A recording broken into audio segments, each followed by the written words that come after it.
Good morning, everyone. I'm Nikita and I'm the Education and Events Coordinator here at Victoria Law Foundation, and welcome to our Better Information session on how to make legal information more engaging and accessible through playful activities.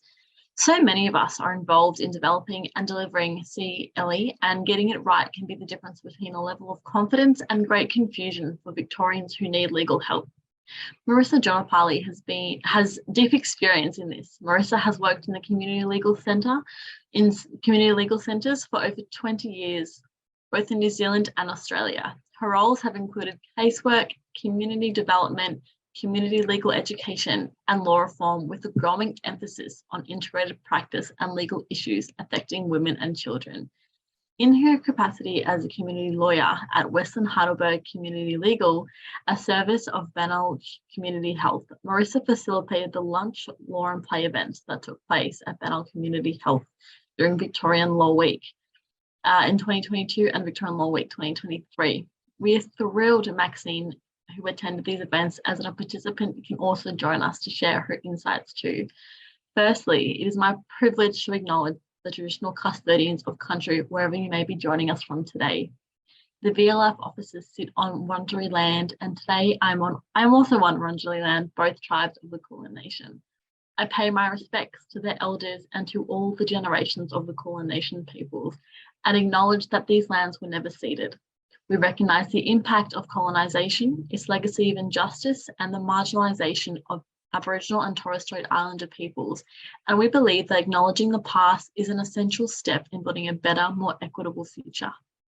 Victoria Law Foundation aims to break down the barriers to justice for all Victorians through our work in research, grants, and education. We are genuinely committed to making a contribution to a better justice system for us all, especially those vulnerable and most in need. Just some quick housekeeping: cameras and mics will be remain turned off for all attendees, and the chat function will be reserved for technical issues. Our Q&A is open, and we will be taking questions after Marissa and Maxine's presentation, so please put your queries in there. And we are recording this webinar, so you will receive a link to the recording at the conclusion. As I mentioned before, Marissa has kindly given her time today to share her experiences presenting community legal education through playful activities. At a time of increasing legal need and increasingly tight budgets, doing community legal education becomes even more critical. Marissa may also be well known to many of you today, but what you may not know about her is that she loves to play the kazoo. And Maxine is a well-known community member in West Heidelberg and a volunteer extraordinaire. Marissa and Maxine, we're very much looking forward to your presentation today. Over to you.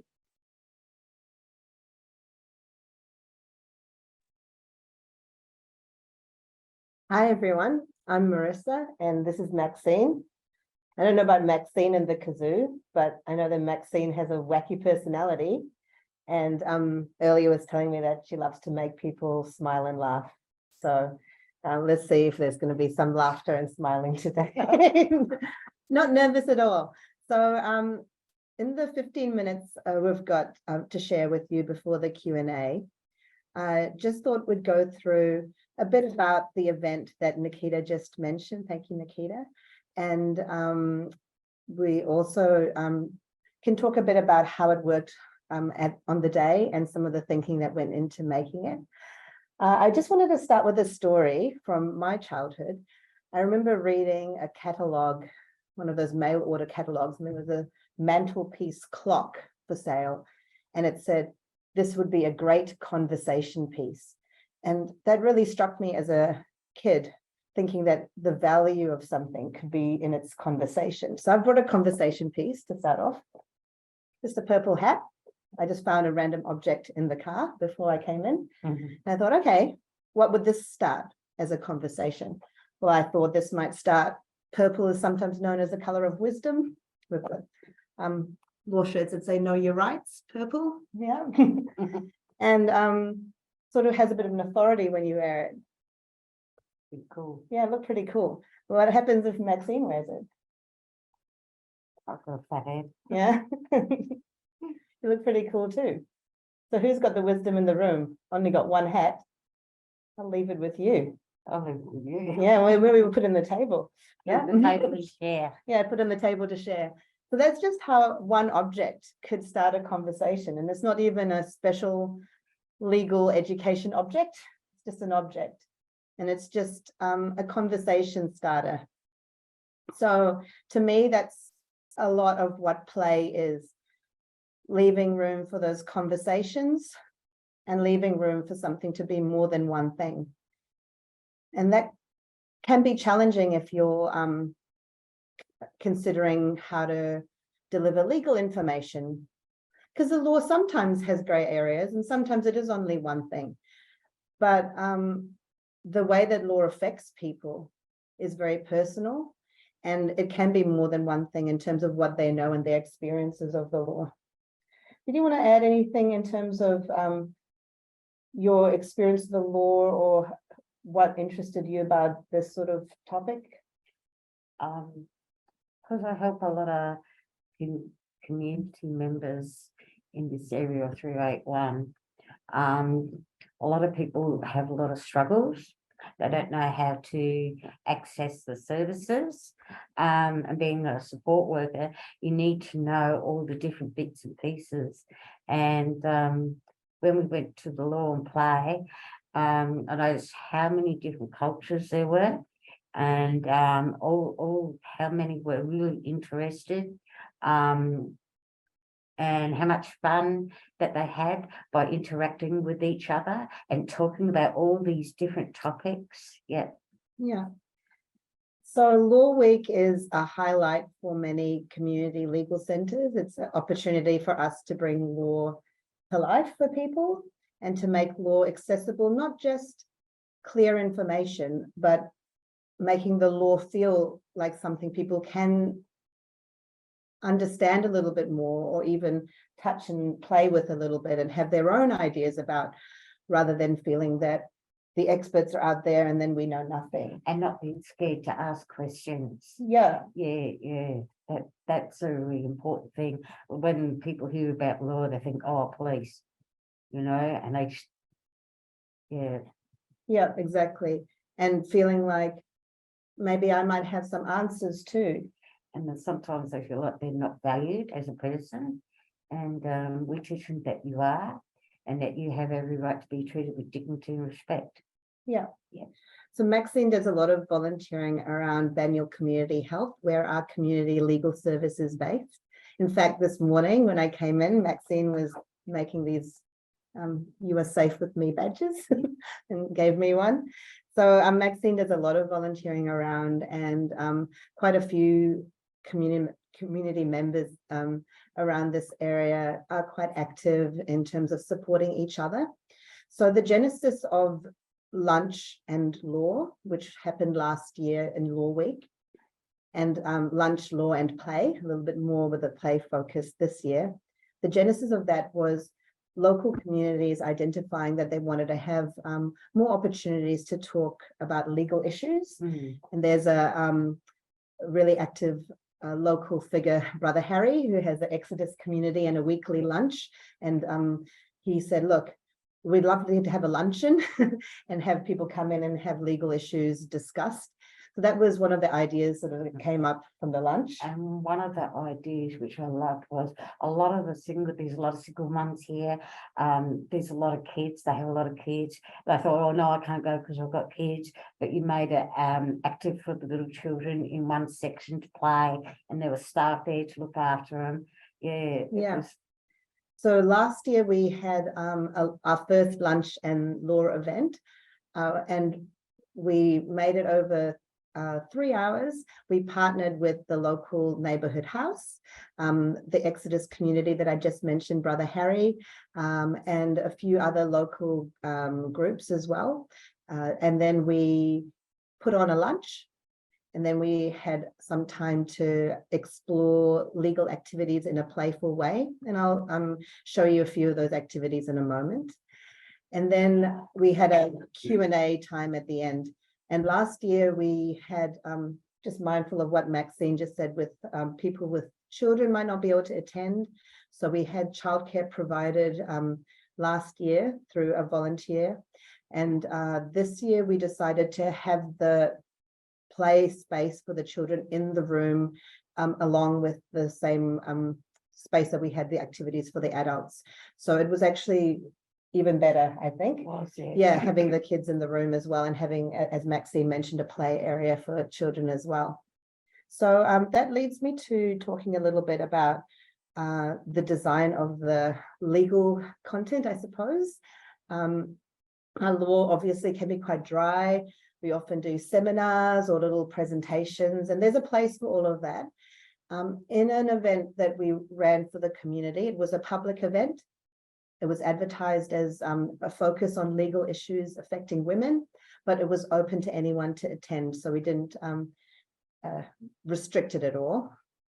We started with lunch, because that's a good uniting feature. People talk over lunch, and yeah, they communicate better with lunch and music and that. Exactly, yeah. So I mean, that's a common trick, and a lot of people running Law Week events will include some lunch or food and maybe music. Yes. Yeah, but we didn't do that this time.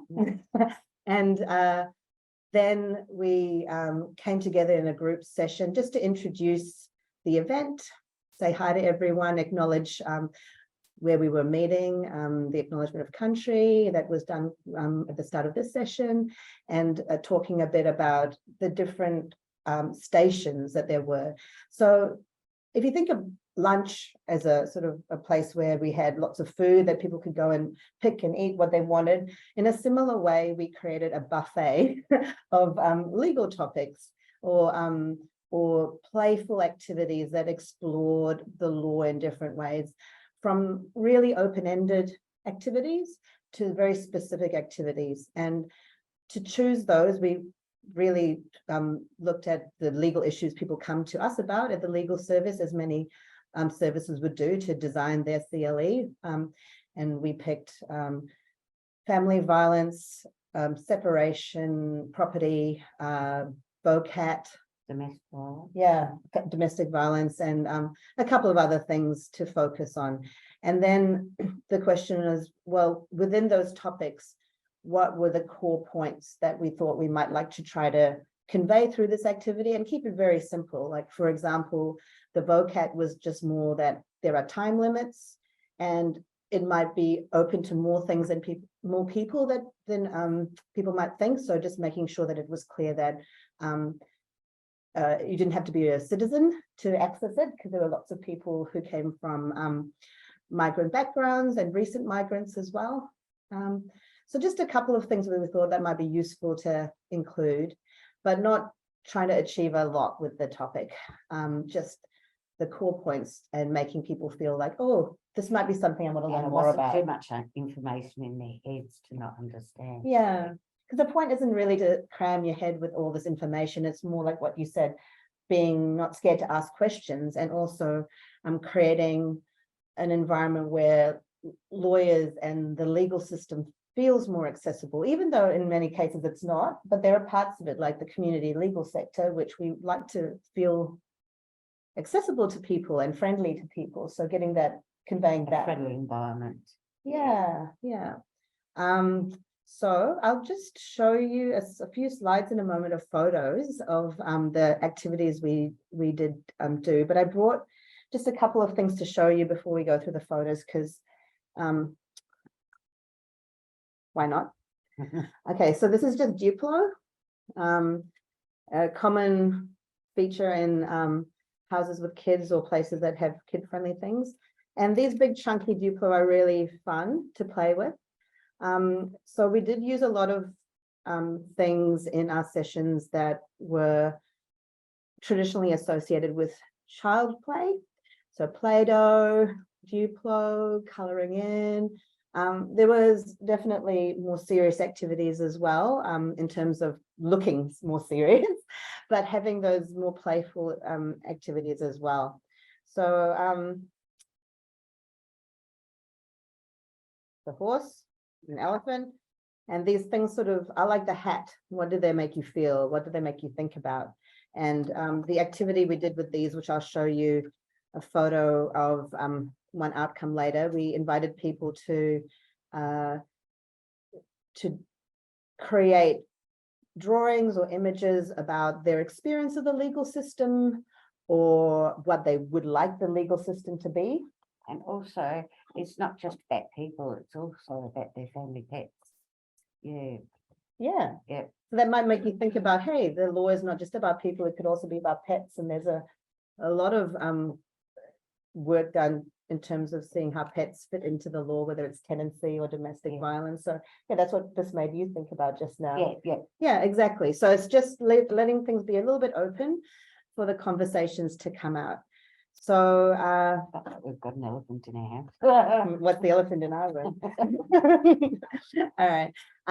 So that was one activity. The other thing I brought was the vocab activity, which you'll see later. We just made it into a few pie charts. So it sort of says what financial help you can get and who is eligible for assistance. So these pie charts, and we had a series of things that were correct and incorrect.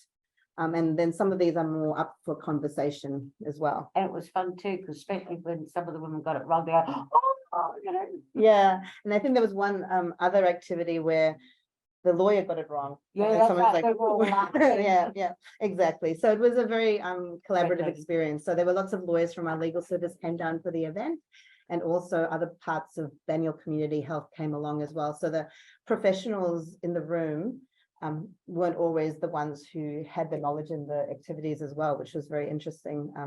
Some of the legal topics weren't the specialty areas of the lawyers who attended. So in some cases, participants had more experience than the lawyers in terms of answering the questions.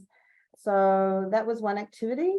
And then other ones were sort of, more traditional true or false, but making it kind of in cards where you can put it on the table and people can move it around. And that enables people to, instead of having a worksheet by themselves, being able to sort of see it and move it around meant that you could involve more people in the conversation.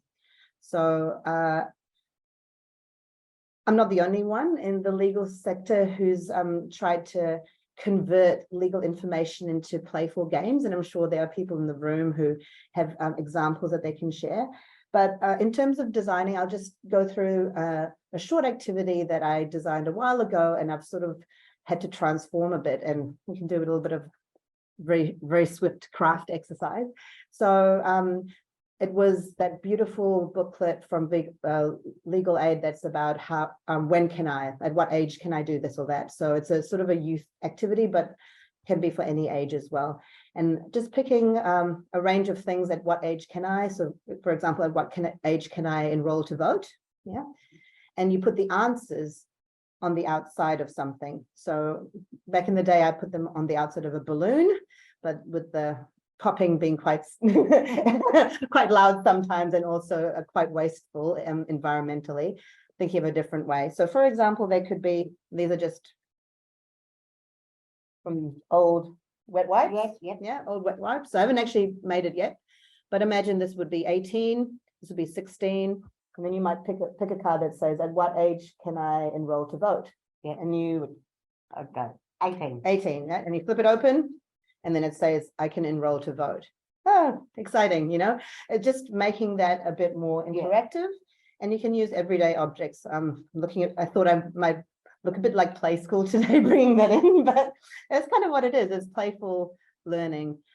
So just in the last minute, I'm going to flick to show you some slides. Did you want to say anything before I just start the slideshow, Maxine? Not really. I mean, it was all interesting. It was fun. It was amazing talking to the different cultures and what they think about the law. Especially, we've got a really big Somali community here. And I mean, for West Heidelberg, it's a stigma of the area, and no one was judged of whoever came in, of who they are, where they're from. And it was really interesting and fun. Yeah, it was a great community event, and lots of local groups came along with a little cohort, which was lovely. And males as well. Yeah.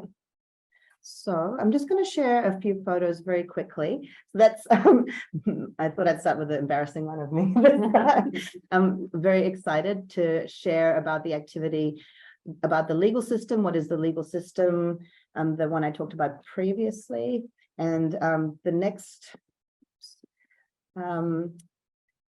this is actually done by one of our lawyers who really got into this activity. It was not only Duplo, as you can see, but other types of toys and bits and pieces that people could create their legal system. And the magistrate was the crocodile in that one. So I think that caused a lot of amusement. There was just colouring in, just to debrief and chat. So a lot of people did sit and talk in colour. Because some of the topics could have set off some triggers for some people. So there was plenty of people around to just sit with them, and it was good with the debriefing. But yeah, exactly. So like obviously we did cover some heavy topics, so creating that breakout space. This is just the true or false activity in action, and we did have volunteers and lawyers in the room to sort of facilitate the activities and discussion as well. That's the activity, the pie chart. Yeah. And then we did have a debrief at the end with a Q&A, and we had post-its that people could have put up questions. So it was quite a wide-ranging discussion at the end to round off the day.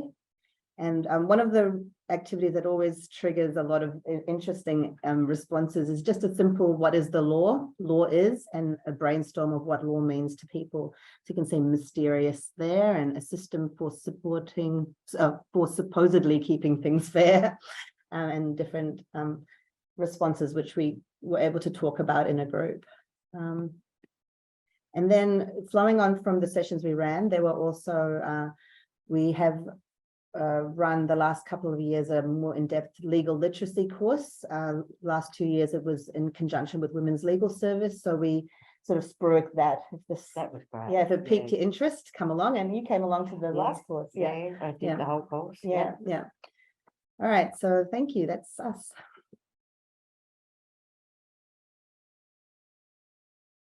I can see there are a couple of questions in the Q&A. So I'll start with Ruth's question to you, Marissa. How do you make law accessible for people who have come from a background where the legal system is feared?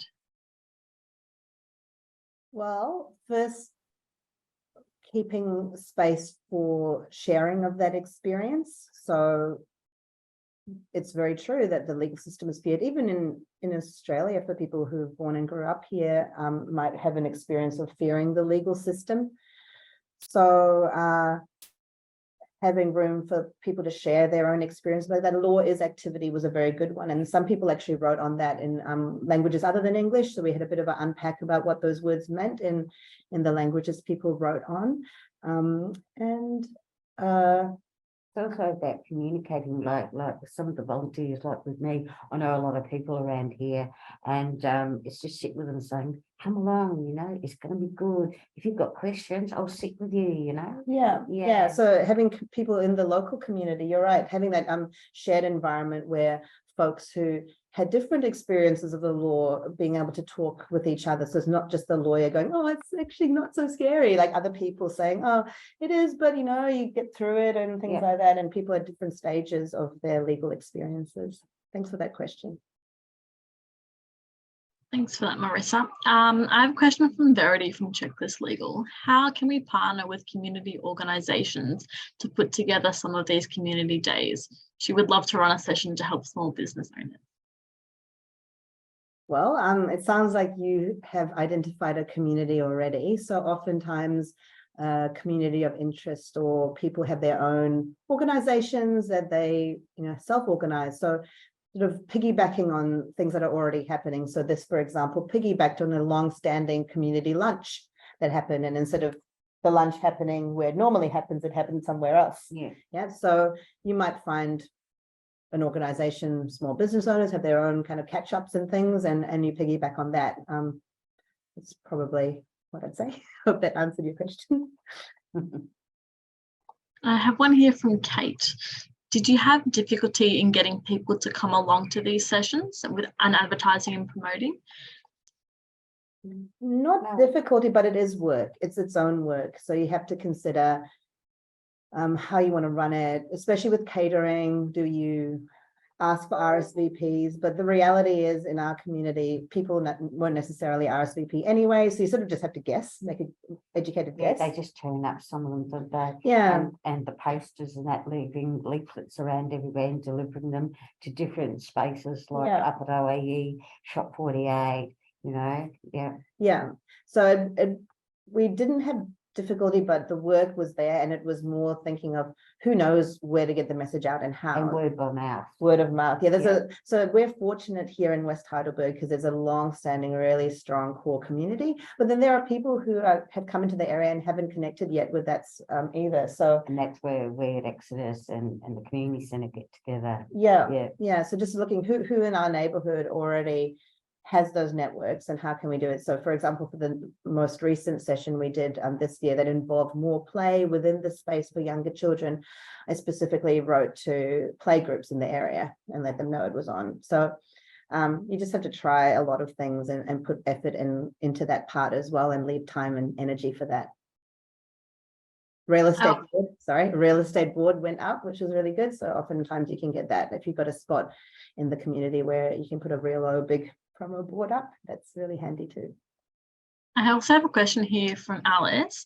Do you have any tips on incorporating playful activities into online education sessions? Well, good question. So it does involve a bit of a different experience because often you've got the physical objects in different spaces. But look, drawing is a good one. So it wasn't the course you did, Maxine, but the legal literacy course, the first one we did, it was online. And I did specifically think of this question, how to make that more playful. And it was things like, so the people who attended the course, we advertised it as come along, learn a bit more about the law so you can help your friends and know a bit more when you help your friends with legal issues and referrals and stuff. So, and it's good to know, even when I did the literacy course, I'm not an internet freak. I wouldn't know anything about the internet. And so they did one for Zoom and one course for people who have no. Yeah, but for the online sessions, we I sort of had a drawing activity as an example. So it was if you're helping a friend, you draw something that shows how you feel like when you're helping your friends. Yeah. So it was a drawing activity, and then it was sharing the drawing. So things like that, or it could be even look around the room and pick an object in the room and tell us why, something about that object that interests you. Just using things that might be more put people in their physical surroundings a bit, and it's more challenging online for sure, but there are ways to kind of do it, and especially if there's a lot of people that have internet, especially some of the elderly people, and a lot of people like to talk face to face. I know I do. Yeah, so not online doesn't suit everyone as well. Yeah, but if you're able to as well, we were doing a couple of sessions where you'd send things out in advance and making those things a bit more interactive, sort of physical objects as well, and incorporating that if you can. And just one quick question. Do you have any digital copies or templates for the activities that you've created that you shared with us in your webinar, like the pie chart or the true or false activities? Yeah, happy to share them with anyone. And I'm even happy to share them with yourselves if you want to share them on VLF. So, and I should have said all those photos were taken by VLF. That's why they look really great. The last session, we were having way too much fun and we didn't take any photos in the end, silly us. But anyway, yeah. Well, that's all we have time for today. Like we said before, the link to this recording will be sent out. And I'm sure if you have any further questions, any other questions I didn't get time to pass on to you, Marissa, please feel free to email us at events@victorialawfoundation.org.au and we can forward them on. I'm sure Marissa will be more than happy to answer them for you. Thank you very much. Bye. Thank you.